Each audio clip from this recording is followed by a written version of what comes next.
Election ইঞ্জিনিয়ারিংয়ের মাধ্যমে ত্রয়োদশ জাতীয় সংসদের নির্বাচনে বাংলাদেশের ইতিহাসে ২১৭ আসন নিয়ে বাংলাদেশের প্রধানমন্ত্রী হলেন তারেক রহমান সাহেব।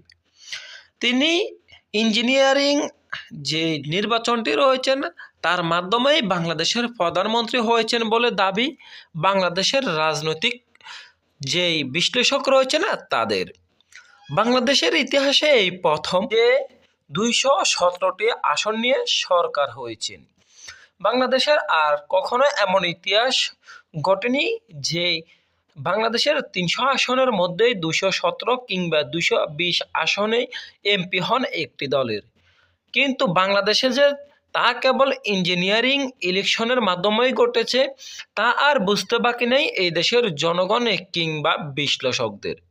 ত্রয়োদশ জাতীয় সংসদ নির্বাচনে বিএনপি বেশ কিছু চাঁদাবাজ, টেন্ডারবাজ এবং ঋণখেলাপিদেরকে নমিনেশন দিয়ে প্রথম দিকে বেশ চাপের মুখে পড়েছিলেন, কিন্তু পরবর্তীতে দেখা গিয়েছে সীমিত সময় কিছু লোককে বাতিল করা হলো।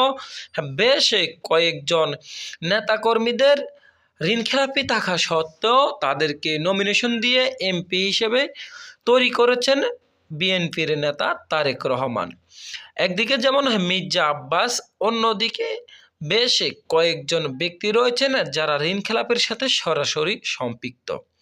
কিন্তু রাতের আধারে কালো টাকা মাঠে চাপিয়ে কিংবা মাঠে ঢেলে দিয়েই এবারে ইঞ্জিনিয়ারিং প্রধানমন্ত্রী হয়েছেন জনাব তারেক রহমান।